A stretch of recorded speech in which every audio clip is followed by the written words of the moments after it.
And this week, Australia's #4 top seller for the year, the Mitsubishi Triton GSR.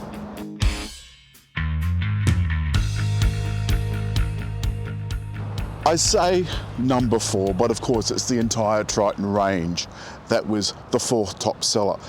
I'm not quite sure what's gotten into Australians, but for some strange reason, of the top 4 top sellers last year, 3 of them were utes like this. There can't be that many tradies in Australia. Don't know who's buying them, but it certainly isn't all tradies. This is the orange with black roof, sunset orange or some such thing. The bar. That looks rather smart, chamfered off at the side so you can get a little bit more purchase on hills and what have you. Although I don't think you're really seriously going to be going very far off-road. And all of the lighting here is LED, except for this, which is halogen. I quite like the lines along the side. It's nice and simple. There's nothing flash or over the top. There's just black and orange. That's it. Even the side step is black. The handles are black. The door surrounds are black. The tyres, they're on black rims, 18 inches.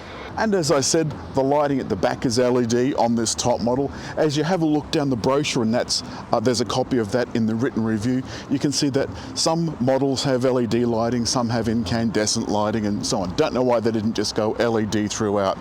There's a reversing camera here. This has got the towing pack as well. And then, rather inelegantly, there's a plastic tub liner. And as you can see, it's just enough room in there for my fold-up bike. Well, there's a lot more room than that. You could fit a pallet in that probably. Now, the interesting thing is, this has got a soft tonneau cover. I mean, not one of my favourites. It offers no security whatsoever. But so long as you just want to keep stuff covered up, I suppose it's better than nothing. And this is probably going to be a shock to a lot of you, but these big utes, the Hiluxes, Navaras, and the Triton, they don't have a lot of room in the back. They might be enormous on the outside, but they're not hugely roomy in the back. Some of the lower models have underfloor storage, but not this one. We've got leather or leather look seating, a couple of USBs and a small bin, but almost no knee room.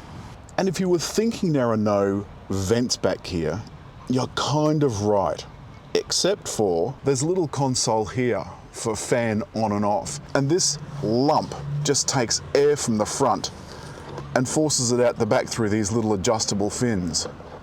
It's a very odd system. I haven't actually seen that before without this being a separate system altogether. Decided to pick myself up a coffee before I talk about the front. Now, these utes, they're a little bit of a mix. Remember, they're commercial vehicles, and they're never very far away from their industrial roots. So it's a relatively simple dash, and this one doesn't have a digital readout, which is a little bit of a shame. I quite like a digital readout. Steering wheel, that's nice and simply set out. And of course, the door just has the usual door controls on it for the windows and so forth. Folding mirrors, and they're auto-folding on lock.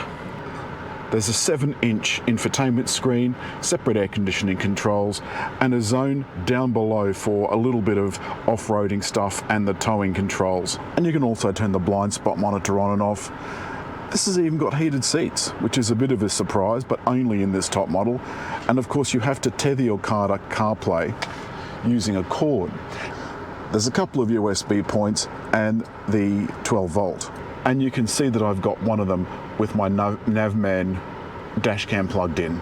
There's a button here to turn that rear fan on and off, which seems like a real afterthought. They could have just put it through the center console like everybody else, or through the door frames, but anyway, that's just the way this is. Further down on the center console, we've got the 6-speed automatic selector and more off-roading controls, so the downhill descent control and so forth, and the Super Select 4-wheel drive system. So being a city review, you want to make sure that the reversing camera is up to snuff, and I'm happy to say that it is. Manual parking brake.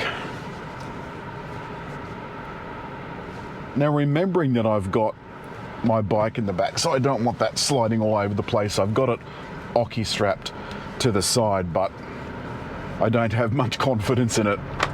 The first thing you notice when you park this thing is that it is quite big, despite the Lilliputian proportions of the back seat.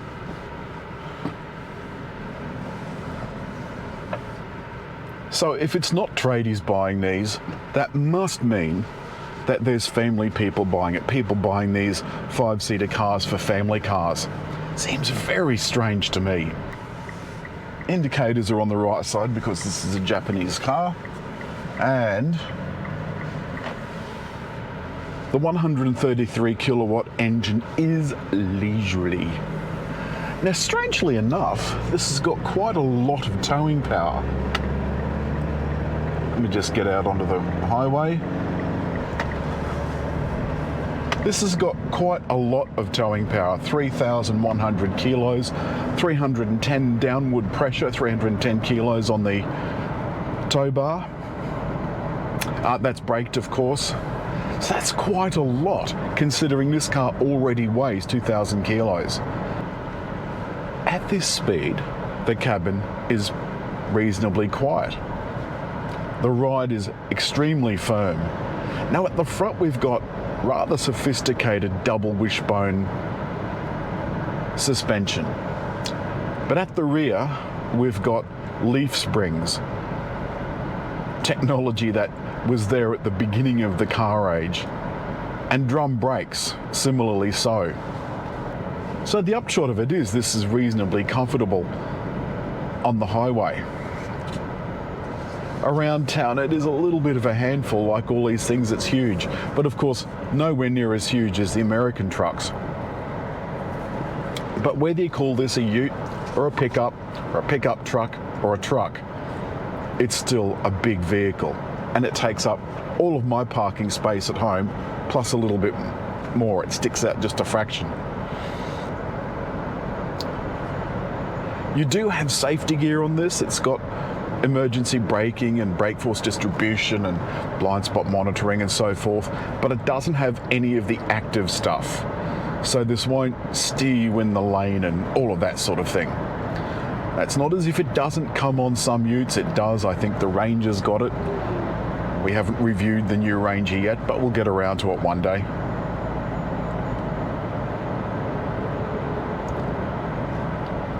And these things are supposed to be, remember, this is unladen except for my magnesium folding bike.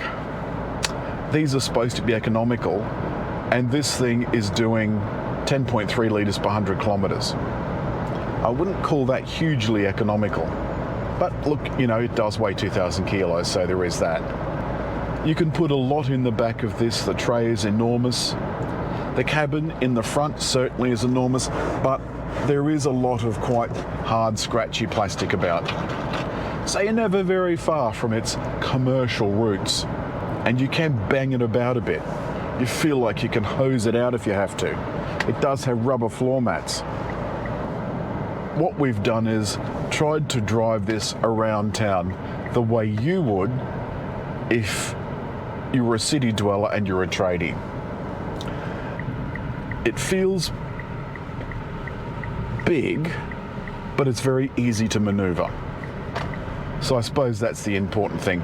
You want to make sure that it is easy to maneuver. Because of the firm suspension, going over the million speed bumps that there are in Sydney is a bit painful. Now you can see around town, you just have to allow a little bit of extra space.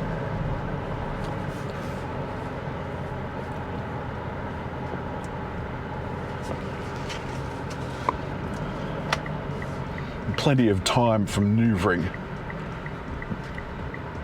Strangely, reverse parking is relatively easy, but you do need a lot of space, and it takes up, like I said, more than the average amount of space.